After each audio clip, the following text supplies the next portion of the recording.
health to all from Rexall.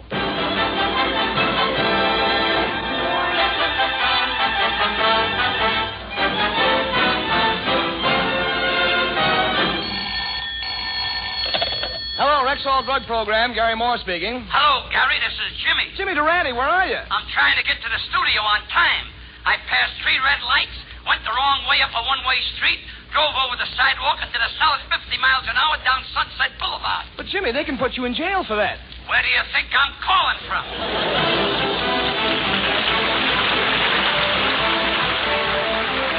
Yes, from Hollywood, it's the nose and the haircut. Jimmy Durante and Garry Moore with Suzanne Ellers, Roy Borgy and his orchestra, and yours truly, Howard Petrie. Brought to you by 10,000 Rexall drugstores, who carry the complete line of top-quality Rexall drug products.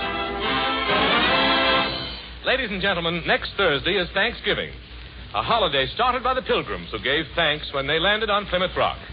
But now we bring you a young man who would give thanks if he could just land in old Plymouth.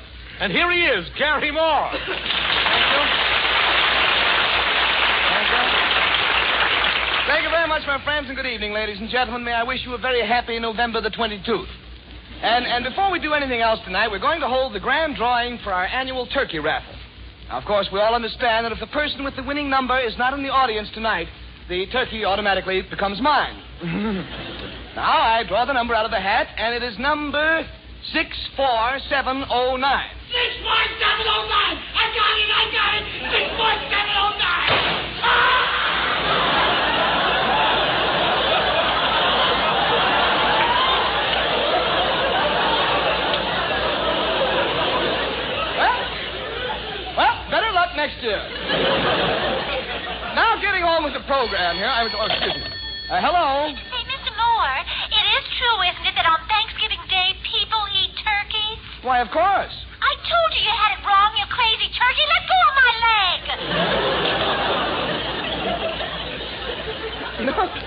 You know, I'm going to have that telephone taken out of here. Last night I got a call at 3 o'clock in the morning, and a voice said, "Pardon me, what radio program are you listening to?" I said, "Radio program? I'm sound asleep." She said, "Oh, the Durante Moore Show, eh?" Personally, I considered that very, very rude. I did. Well, Garry, it seems to me that nobody is as courteous nowadays as they used to be. What? Why, Suzanne Ellers. Bless your little Emily Post. And I agree with you, too, Suzanne. You know, in the old days, if a gentleman was walking along with a lady and they came to a mud puddle, right away he'd take off the coat and spread it over the puddle. And after the lady walked across, she'd say, Thank you, Herman, but next time let's use your coat. It was a beautiful, beautiful thing. Garry, why don't you give the folks a few pointers on etiquette? Well, let's take what we were just talking about here, walking on the sidewalk. Now, when walking to a football game, the gentleman always walks 2.5 paces behind his mother-in-law. Well, why 2.5 paces? In football, that's the regulation distance for a place kick. And you know, Suzanne, ladies can be pretty rude sometimes, too, especially when they keep people waiting on streetcars while they rummage through their purses. Well, don't look at me, Garry. My purse is never crowded. It isn't, huh? Let me peek into your purse here for a minute. Now, a bag of marbles, an electric toaster, your boyfriend's picture, your boyfriend. And my goodness, Suzanne, what is this? Gee whiz, you know, those helicopters can take off from any place, can't they? Hi-ho, maybe etiquette isn't too necessary anyway. But besides, here's the guy who proves my point, Jimmy Durante, in person.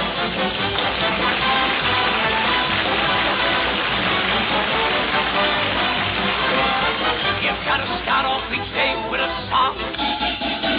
Now, even when things go wrong, you'll feel better, you'll even look better. I'm here to stop the music, stop the music. My orchestration calls for a cowbell, not a cow. Now, for my second number, I'll sing. Mammy, Mammy, the sun shines east, the sun shines west. California's sunshine. The only sunshine in the world guaranteed to shrink a shirt. Oh, Stas, you are in fine voice tonight. Thank you, Junior. And that was only on one tonsil, which I inherited from my pater. Your pater? Yeah, you know, my brother. Oh, your brother. Who did you think he was, my old man? But that is neither sand, burr, nor dew. The your edification, Junior, I just got back from Washington where I spent 2 days in secret session with the president. Ooh, a crisis? Yes, a critical crisis. We called in the Secretary of the Navy, the Secretary of War, the Army Engineers, and the greatest scientific minds in the country, but it was no use. Even they couldn't figure out how to stop the leak in my swimming pool. Why, they poured more concrete in my pool than they got in Boulder Don. James, you mean Boulder Dam? Watch your language, Mr. Moore. After all, this program is being shortwaved to pickets.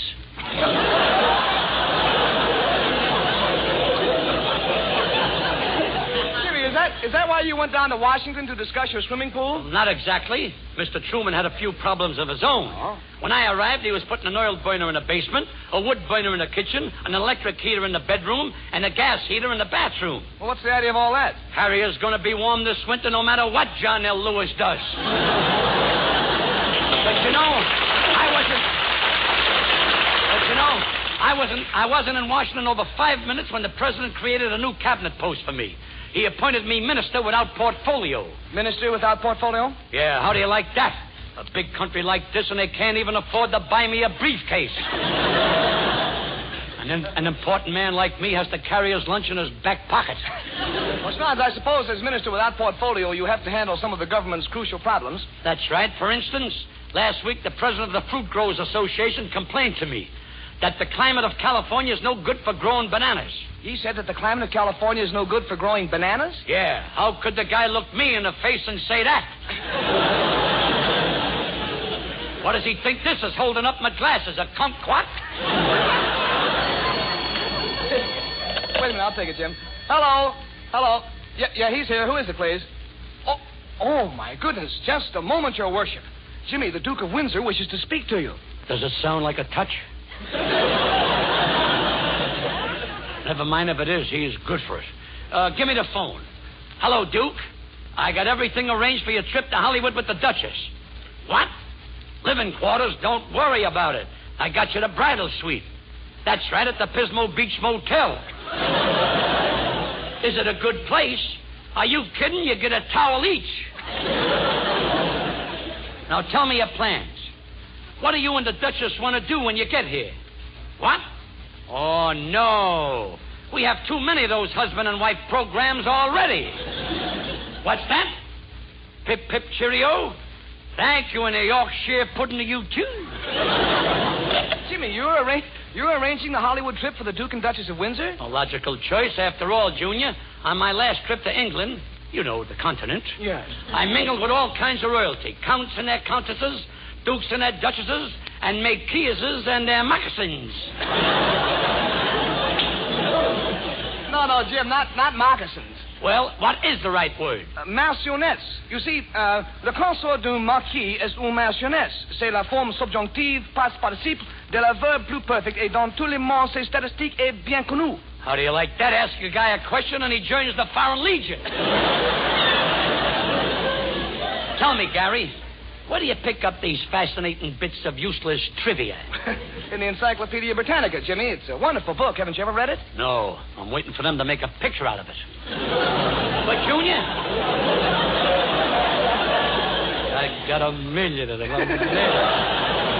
But, Junior, where'd you see the banquet I'm planning for the Duke and Duchess? 15 pheasants, 25 venisons, 30 grouse, 50 grouse, and a gross of grease. Grease is the feminine of grouse.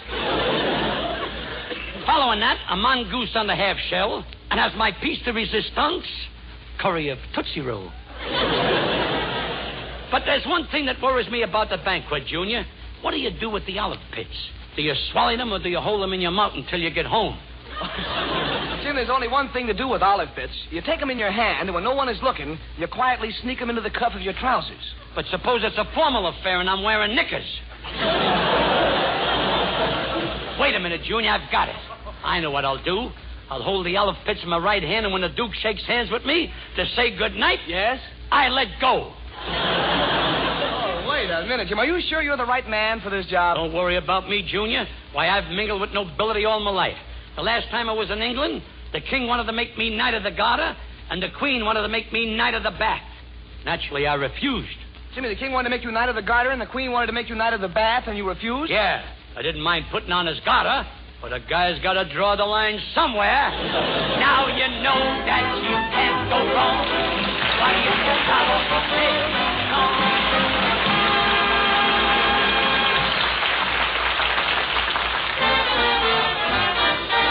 You can always be sure it's Durante and more when you hear a tremendous ovation. And that applause means it's time to pause for Rexall identification. Rexall is the name of a complete line of top-quality drug products. Yes, Rexall is the name of a complete line of fine drug products sold exclusively in your Rexall drugstores. There is a Rexall drug product for every health need. For aspirin, take Rexall. For vitamins, take Rexall. For a mouthwash, take Rexall. Learn to insist upon Rexall for reliability. The name Rexall is your constant guarantee of safe, sure, pure drug products. The finest that science and pharmaceutical skill can produce. So remember, to be safe, to be sure that the product is pure when you're buying a drug preparation. Take the clerk to task, step right up and ask for Rexall identification. good health to all from Rexall. Ladies and gentlemen, that was Howard Petrie, a man whom Don't laugh, don't laugh. Remember, I'm reading from a carbon copy.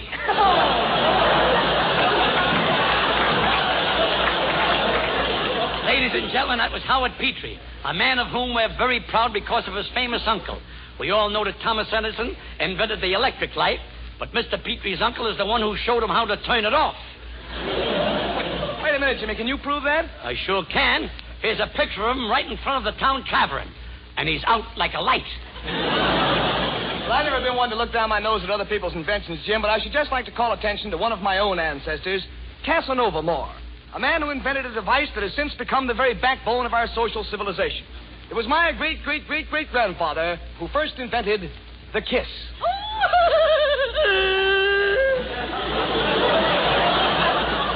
No sense in your hanging around, madam. My uncle's been dead 200 years.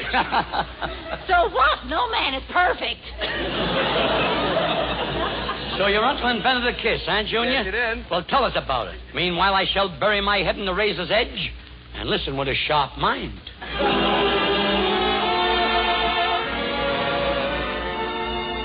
Well, friends, my uncle, Casanova Moore, was born in England in the year 1525. And up till that time, the kiss had never been thought of. In order to show their love in those days, couples engaged in a form of affection called dipple-dipling. Now, to dipple-dipe, a man put his arm around his girl, gently stroked her lovely hair, looked tenderly into her eyes, and slapped her in the face with a wet herring. Yes, every night my uncle's sweetheart would raise her little face to his and say, "Oh, Casanova, before you leave me, give me just one more dipple-dipe." "Very well, my dearest." Oh, Casanova, the boneless kind.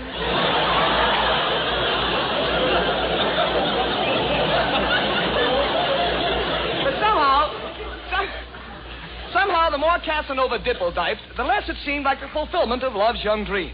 So then and there, he determined to invent some new kind of embrace. And his first invention he called schmoose-crofting. Now, in schmoose-crofting, the boy would cover his girl's face with brushless shaving cream and blow bits of confetti at her. But this was no good. Every evening, she would end up with her face looking like the floor of the Brown Derby on New Year's Eve. Then he tried another idea, and this he called twack-noodling. Now, twack-noodling sounds like fun, doesn't it? Twack-noodling was really the most daring idea of them all. The boy and girl would sit on the Davenport, turn out the lights, and then whisper into each other's ears, "Artie Shaw." But the world wasn't ready for Uncle Casanova's inventions, so to keep body and soul together, he took a temporary job in a local factory as a pickle taster. And after tasting pickles for 3 years, one day he turned to the girl at the next bench and said, "Come here a minute, Mabel." What is it, Casanova? "There's only one pickle left, and I want to get home to my experiments. Let's taste this last one together." All right. You start at one end, and I'll start at the other. Little did Casanova suspect that his lifelong ambition was about to be realized. Faster and faster, they ate towards the center of the pickle.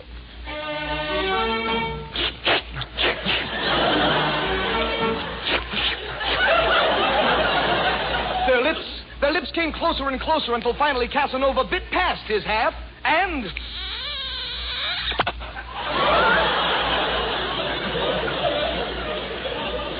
Climbing down from the chandelier, Casanova knew that this was what he'd been looking for. He had invented the kiss. So bounding out of the pickle factory, he dashed down the street, kissing every girl he met up with.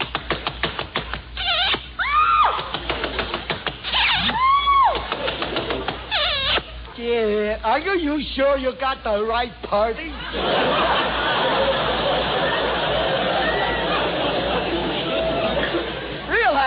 Realizing that he was wasting his time with the little man, he decided to take his ideas to the top. So he called on the King of England, Henry VIII. Confronting him, he said, "Your Majesty, you don't look well. What's the trouble?" "I'm feeling mighty low."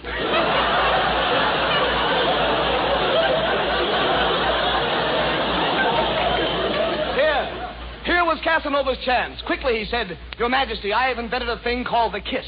Try it once on Anne Boleyn and see what it does to you." So Henry grabbed Anne Boleyn, puckered up, and... Well, King Henry, how do you feel now? Give me 5 minutes more. Only 5 minutes more.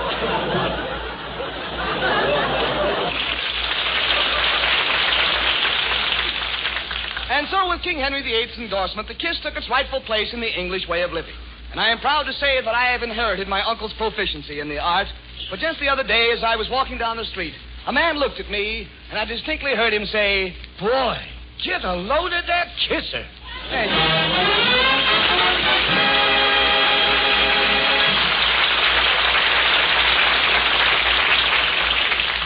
Thank you, Mr. Moore, for that erudite discussion of osculation. And now, ladies and gentlemen, going from the carbon copy to the one in bold type,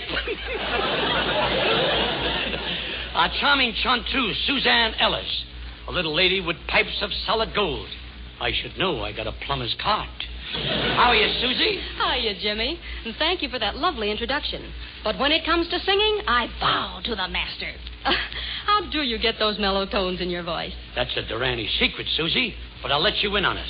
Every morning I swab my throat with a concoction consisting of 2 parts cayenne pepper, a jigger of creosote, a dash of Chemtune, and a pound and a half of grated garlic. And does that make you sing? After that, you gotta sing. If you don't open your mouth, you suffocate. Sing, Susie, sing. For you, for me, forevermore, it's bound to be forevermore. It's plain to see we found by finding each other the love we waited for. I'm yours, you're mine, and in our hearts the happy ending starts. What a lovely world this world will be, with a world of love in store. For you, for me, forevermore. I'm yours, you're mine, and in our hearts the happy ending starts. What a lovely world this world will be, with a world of love in store. For you, for me,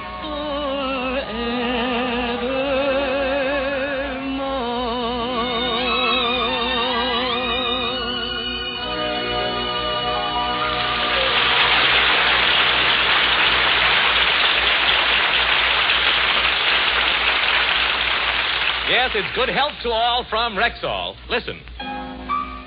For goodness sake, when you've a tummy ache, deep in your solar plexus, you really should find out how good Ho, ho, ho, ho. this Rexall Bismarex is.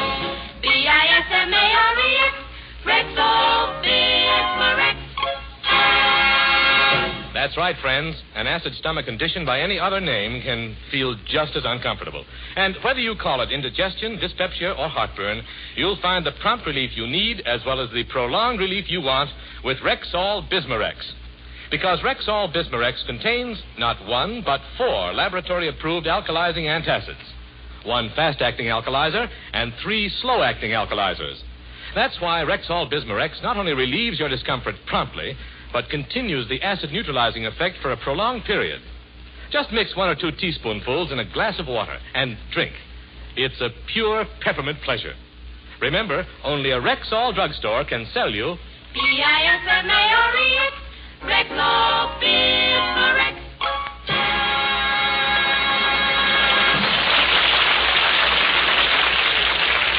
And now, ladies and gentlemen, in accordance with time-honored custom, we present our special Thanksgiving opera as performed by that magnificent vocal group, the Durante and Moore G-Clef Coffee Clats and Culture Choir.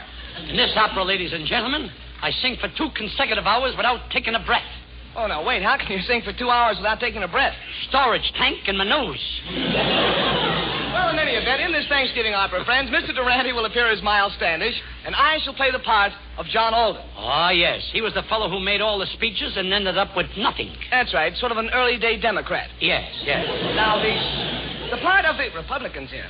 Now, the part of the lovely Priscilla will be played by our gal, Suzanne Ellers, and the special choral effects, as always, will be sung by our announcer, Mr. Howard Petrie. Oh, James Melton would just hate me for this.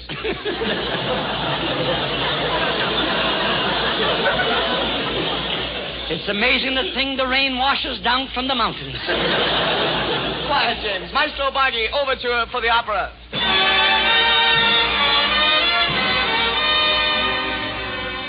Our opera tonight deals with one of the greatest love stories ever told. The story of Captain Miles Standish, John Alden, and the lovely Priscilla. It's a peaceful day in the Pilgrim Village, but in the hearts of these 3 people, a fateful storm is brewing. Oh, I'm the captain, and my name is Standish. My manners are good, but my face is outlandish. But in spite of my appearance, I'm a mighty big fella. You can tell he's important by the size of his smeller. That's me. That's him. That's me. That's him. And I'm John Alden. I'm Standish's pal. I'm the romantic target of every pilgrim gal. You can tell by my face I'm an early-day Sinatra. Except for his haircut, and that ain't so hotra. Tis too. Tis not. Tis too. Tis not. And I am the heroine. My name is Priscilla. You can tell by my figure I'm a real killer diller. I just passed 21, and that is a fact. Just past 21. She must have passed it coming back. It do. It not. It's Hot ta, hot ta, hot ta, hot ta. Listen, John Alden, since you're my pal, I'll tell you right now, I'm in love with that gal. Her skin is like a peach, John, that you can bet. Yes, just like a peach, sort of fuzzy and wet. Tis not. Tis too. Tis not. It is too. I loves the gal, and here's what I'm going to do. I'm leaving the proposing up to you. You're leaving it to me. Well, aren't you taking a chance? You double-cross me, Budney will have to take you to the nearest hospital and operate 40 times and remove the lead from your pants. Uh-oh. Get her going. Uh-oh. Get her going. Hot ta, hot ta, hot ta, hot ta.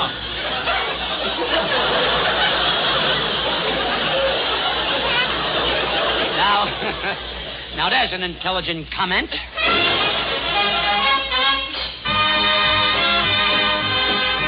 And so we find John Alden Moore in Priscilla's living room as Miles Standish Durante listens through an open window.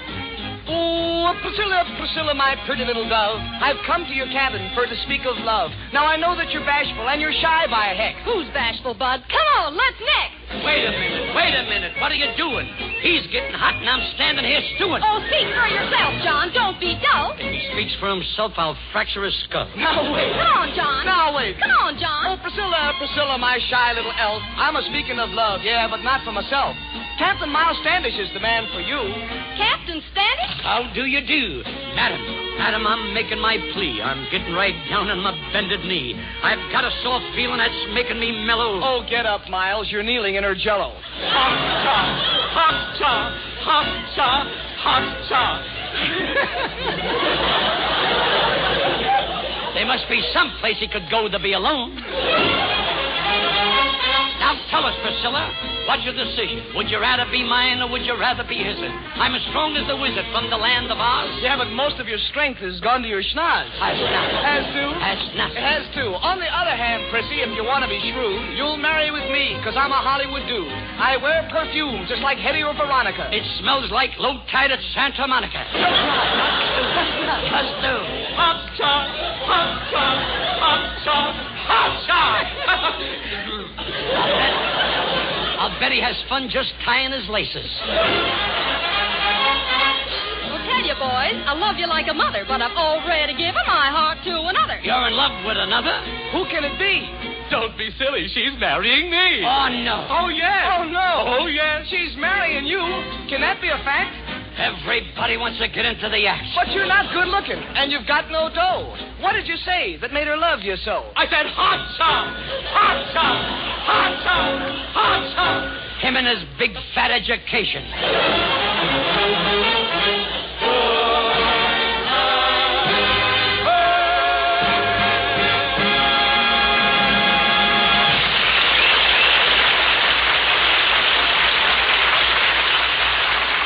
This is Howard Petrie again with those four most Rexall reminders for the week. Remember Rexall Bismarex. Remember Rexall is a complete line of top-quality drug products for every health need. Remember Rexall drugs are sold only in a Rexall drugstore. Remember Rexall for reliability. That familiar oval sign, R-E-X-A-L-L, is the surest sign of top quality in drugs and drugstores. Touche, Professor Petrie, and I'd like to add, I do my shopping at a Rexall store. What I want, they got, and furthermore, hombre algo, he prefers them to. We buy Rexall, that's all. How do you do?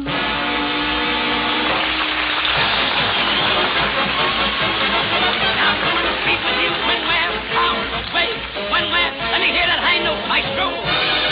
What a note. I know the finality, Mr. Durante. No, the conclusion, Mr. Moore. Yeah, Jim, I guess that just about wraps up the tinfoil on tonight's little package. Say, would you care to join me at Ciro's now in a little game of fumbling for the check? No, thanks, Junior. I've met my master. But if it's a little snack you want, come over to my house. Why, it's common gossip that I brew the best coffee in Beverly Hills. You do, huh? Oh, yes. I use only the center section of the bean. Really? Let me tell you the secret of coffee making, Junior. You know where the percolator starts to go plop, plop, plop, plop, plop, plop, plop, plop, plop, plop, plop, plop? Mm-hmm. Well, if you open the top at that point, yes, you get it right in the eye. Good night, Mr. Durante. Good night, Mr. Moore. Good night, everybody. Good night, Mrs. Calabash. Good night. Well, Rexall for tonight, folks. So goodbye now for Suzanne Ellers, Roy Bargy and his orchestra, yours truly, Howard Petrie. And Jimmy Durante. And Garry Moore in person.